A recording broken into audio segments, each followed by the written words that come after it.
Perez, are you there?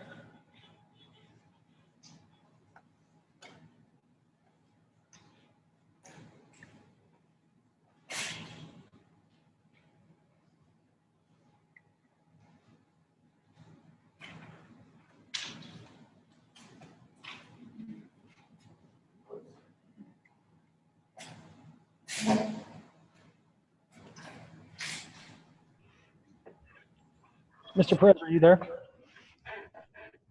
Yep, I am. All righty.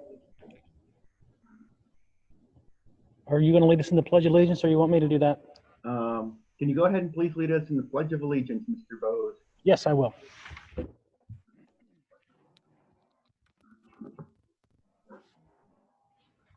I pledge allegiance to the flag of the United States of America and to the republic for which it stands, one nation, under God, indivisible, with liberty and justice for all.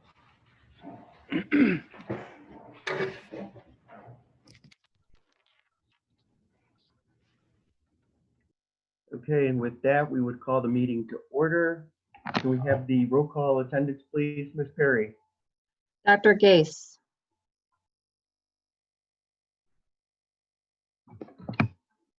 Here. Dr. McBride. Here. Mr. Widman. Here. Dr. Hoyda. Here. Mr. Perez. Here. Okay, first we item to adopt the agenda as presented or to make any approve additions, deletions, or corrections. Do I have a motion to approve the agenda? I'll make a motion to approve the agenda with the addition of an executive session to discuss the employment of public employee. President Perez, I'm not sure that we can add that if it was not publicized in the notice for the special meeting. I don't believe so either. We had a previous meeting where Ms. Brown said that. That was, I think, back in December, where that same issue, I think, came up, that we could, but we couldn't add an executive session if it was not on the agenda that had been posted earlier. Is that correct, Mr. Grubbs? It was not in the special notice, was it? Or the public notice for the special meeting? It was not in the public notice that there will be an executive session. I think we'll need to check with Diana and just have that in writing for clarification, and from this point on, we'll always have that as an option on our agenda.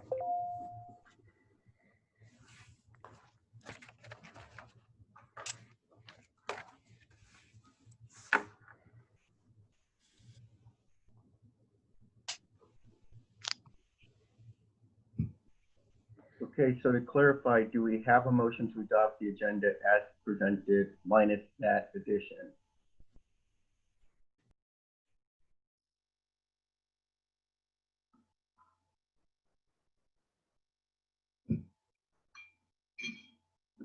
So moved. Do I have a second?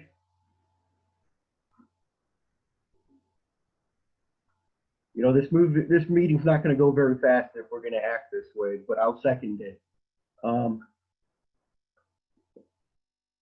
Any discussion then? Vote, please. Dr. McBride. Yes. Mr. Perez. Yes. Dr. Gase. Yes. Mr. Widman. Yes. Dr. Hoyda. Yes. Item 3 on the agenda, opportunity for the public to address the board. Is there any comment, or Mr. Weber?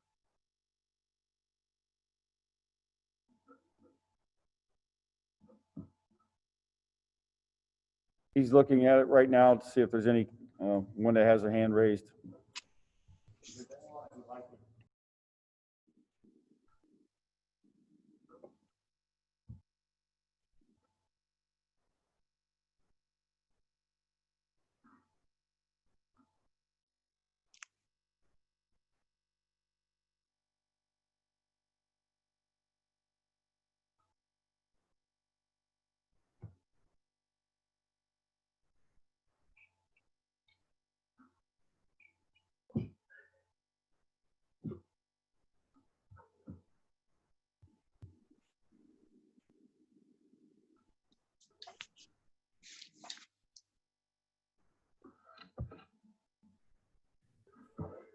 If there's anyone that would like to participate and ask the question of the board, please raise your hand.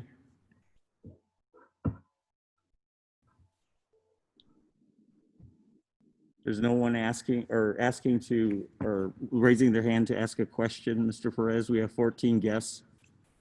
There was a email that was, I think, circulated to me through the district. It was from a Michelle Wagner, and she asked me to share certain things with the board, and I guess it would go later to our plan.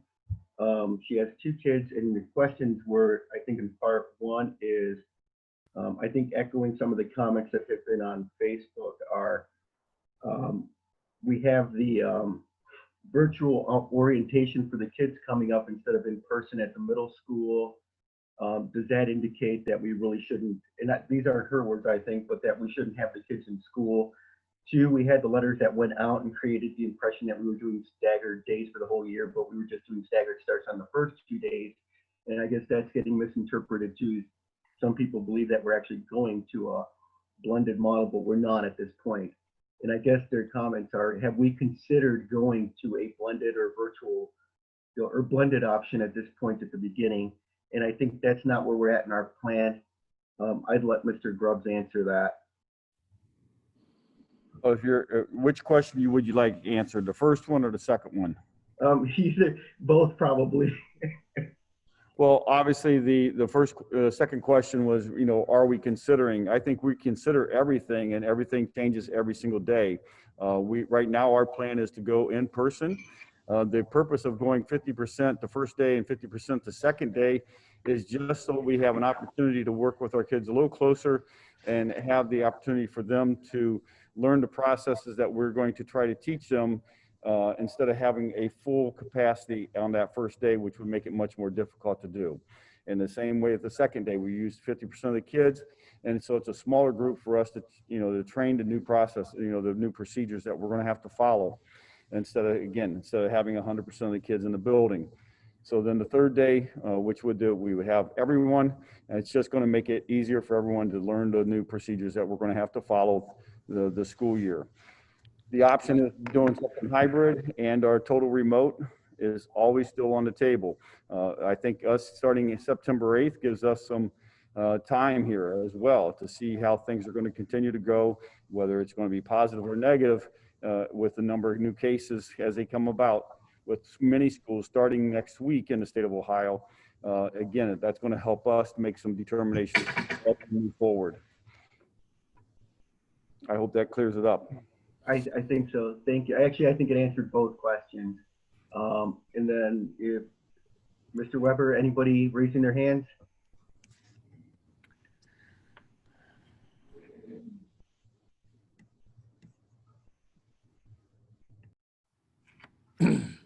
Not at this time. Okay, then we're going to move on to the next action item, which I think my screen just changed, but it's to approve the collective bargaining agreement between OFC Local 570 and AXME and AFL-CIO and the Tiffin City School District. And Mr. Grubbs, which employees does this cover? We can make a motion to open 4 and 5 because they both cover open contracts. I'll make the motion. And then I'll let Bob, Robert Rose talk about those. Thank you. Do we have I'll second that motion.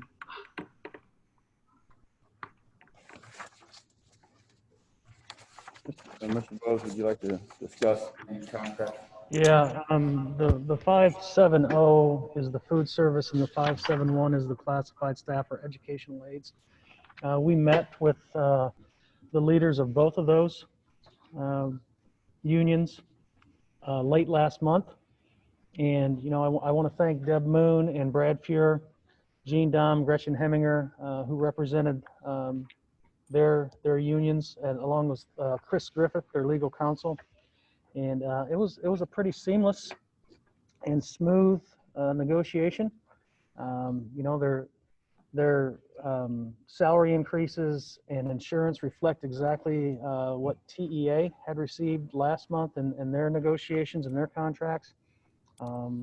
You know, it wasn't anything unreasonable that they were asking for.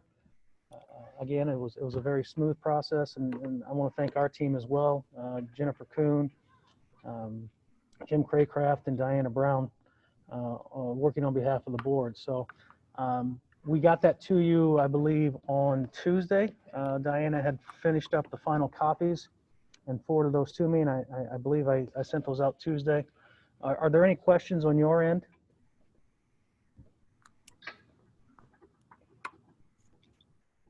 Okay, no questions from the board members.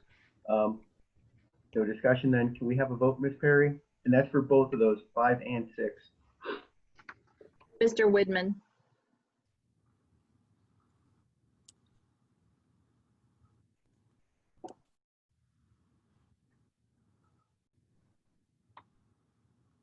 Chris, yes, you for a vote. Mr. Yes. Widman? Oh, thank you. Mr. Perez, Yes. Dr. Gase, Yes. Dr. McBride, Yes. Dr. Hoyda, Yes. Item 6, approve the TEA memorandum of understanding as outlined on pages 61 to 62. And would that be Mr. Bose again to explain that? I can explain that one, Mr. Perez. One of the, obviously, concerns that we have or that could happen is if the governor or the Ohio Department of Health would happen to cancel sports in Ohio. We, asked our their TEA to consider a MOU of memorandum of understanding that if that would happen, that we would prorate the payments of our coaches and our advisors, and versus paying them 100%. And we want to thank them for working with us on that. And they approved the MOU, and we're asking the board to approve the MOU as well, which then, depending when the season would happen to get canceled, it could be a 25, 50, 75, or 100% of the payment for their time and efforts that they put in. Again, we want to thank all of those who participated in the agreeing with this MOU, and we're asking the board to approve it today. Okay, any questions or discussion there? I'd just like to thank Mr. Grubbs for his hard work on that. That was something that came up for the last 2 meetings, and making sure that we came up with some prorated option. Vote please, Ms. Perry. I'm sorry, did we have a motion and a second? Can we have a motion, please? So moved. A second? Second. Second, Dr. Hoyda, I believe. Any discussion then? Roll call vote, please, Ms. Perry. Dr. McBride, Yes. Dr. Hoyda, Yes. Dr. Gase,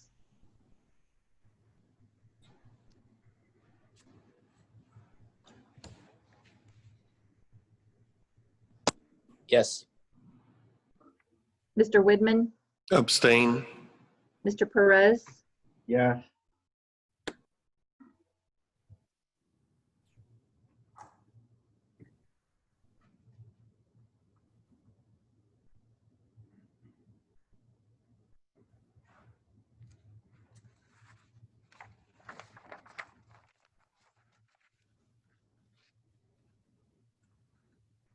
Item number 7, approve the salary wage schedule adjustments.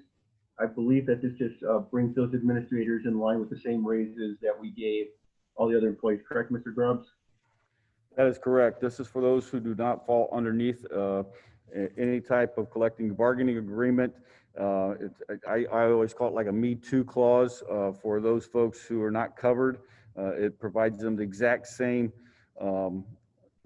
raise or salary increase as everybody that was covered by the bargaining agreement. And Mrs. Perry has provided this document for us. So, Mrs. Perry, would you like to add anything to that? No, just that this is the resolution that was written by legal counsel 3 years ago. So the only thing that we changed were the contract years 2021 and 21-22. And then, of course, the percentages, which, as Mr. Grubb said, match what the bargaining units received. And Yeah, those would be the only changes. So it, as he said, it covers all non-represented employees. There are 6 schedules that cover those employees. And item 7 would be basically the exact same thing if we'd have that discussion. So just to give you that information up front, it's the changes within the insurance plan. So again, that would be item 7, which is going to be, again, the same verbiage that I would say that all over again, just so for sake of time. First of all, I think in talking to I'm Ms. sorry, it's Perry. 8. I'm sorry, 8, item 8. Right. Sorry. 7 and 8, and I think in talking to Ms. Perry or emailing her, she indicated that all these adjustments that we're doing were included in the forecast that we had just reviewed. And so then, Mr. Grubb, should I just entertain a motion to approve items 7 and 8 then, since they're similar topics? That's what I would recommend. Okay, can I have a motion to do that? Adopt items 7 and 8? So moved. Is there a second? Second. Thank you, Dr. Gase. Any discussion? Vote, please. Dr. McBride, Yes. Dr. Gase, Yes. Mr. Widman, Yes. Dr. Hoyda, Yes. Mr. Perez, Yes.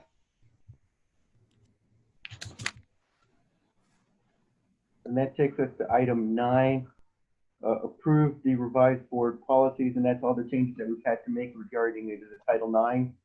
Mr. Grubbs? Yes, so obviously we use Ohio School Boards Association, or OSBA, to assist us in board policy. It is important that we approve this and changes, as these are new federal requirements that needed to be approved by August 14th, which is tomorrow, obviously. And we meaning Bob and I spent nearly 45 minutes on the phone with Ohio School Boards Association reviewing the policy to make sure that we had everything in place to present to you today. Any questions? I just want to add, Mr. Grubbs, as well, that this is going to create a domino effect for many other policies, especially when it pertains to behavior and discipline. So by the end of the month and even into September, there'll be several other policies that need to be revised and reapproved. I'll move the motion. Can we have a second, please? Second. Mr. McBride, any discussion? Vote, please. Mr. Widman, Yes. Dr. McBride, Yes. Dr. Gase, Yes. Dr. Hoyda, Yes. Mr. Perez, Yes. Then item 10, and I'll let Mr. Grubbs explain this provision. Item 10 is the revise of the reopening plan. I know there was some concerns in the, that, you know, we were making big changes to the reopening plan.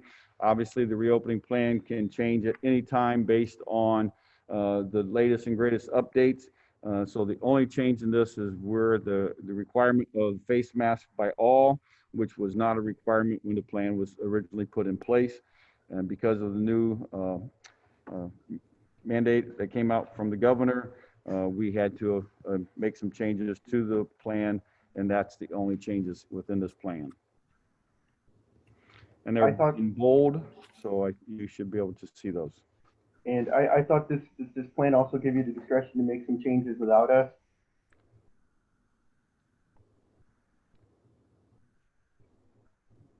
We originally was going to have that in there. That is not in there at this point.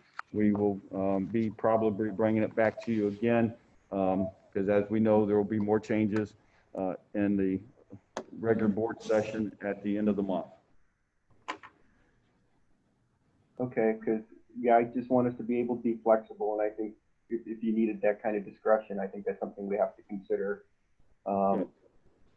So before we do a discussion then, a motion to approve the revised opening plan. So moved. Thank you. Second, please. Second. Second. Any discussion then? Yeah. So, Mr. Grubbs, you talked about how there is fluidity to the process and how it can change at any point. Do you have anything to speak to about being orange or red and the speculation that we're going to be shifting possibly this today? Obviously, I think they come out every 2 weeks with the change in the colors or the levels for each county. There is a possibility that Seneca County could change. If they do, again, we need to relook at our plan to make sure we're doing what's best for our community and for our kids. At this point, we know about 15% of our students have signed up for the Tornado Online Academy. That tells us that, there's 15% of the community that really would prefer to their kids stay at home and learn from home on a different learning plan. So that's also telling us that 85% of our community still would like to send their kids to school, even if masks are required. And so we are at this point still moving forward with opening our doors for those who feel comfortable with coming on to our campus. And we feel that we are putting things in place to make sure that our kids and our staff are safe. So at this point, again, everything is very fluid, as we all know. And we, again, just need to take a look every single day at where we're at and continue to adjust as needed. So a follow-up question on that. Are we following more of like the percentage of what parents and students are saying they want to do, or are we following the guidelines around, and they're just recommendations, but if we're certain colors from the state, the different modalities that we follow in? We're following the guidelines that given to us by the Ohio Department of Health and our local health commissioner. And then, Mr. Grubbs, if I may, I have a question. In our current policy, and maybe I read it wrong, but if a child has a fever, they can return to school if they're fever-free for 2 days. However, if they're exposed or tested positive for COVID, then they have to quarantine, I believe. I can't remember the exact days, if it was 10 or 14 days.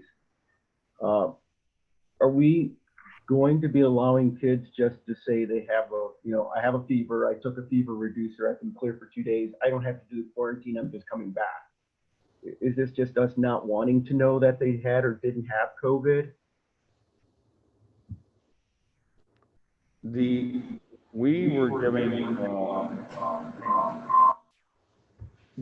We received documents yesterday that was presented on Tuesday by the governor and his team of doctors that will help us follow some guidelines with that. And again, we will have a rubric that will be given to us, or we'll be using that guides us through those decision-making processes. And so every single case, unfortunately, could be different. But at the end of the day, it's my understanding is that you need 10 days beyond the onset of COVID, that you need at least 10 days before you can come back. And that was reiterated to us again on Monday by our Health Commissioner, Beth Schweitzer. Okay, thank you. Any other questions or comments? If not, then can we have a vote, please, Ms. Perry? Dr. Hoyda, Yes. Dr. McBride, Yes. Dr. Gase, No. Mr. Widman, Yes. Mr. Perez, Yes.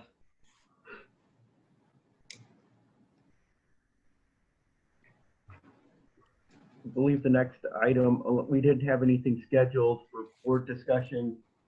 If anybody wants any board discussion now, I think we can have it. If not, then motion to adjourn. So moved. Okay, in a second. Second. Thank you, Dr. Hoyda. Any discussion then? Vote, please. Dr. McBride, Yes. Dr. Hoyda, Yes. Dr. Gase, Yes. Mr. Widman, Yes. Mr. Perez. Yes. And thank you everyone for getting up this early. And hope to see you at the virtual teacher educator award or recognition event at 8. Talk to you later. Meeting's adjourned.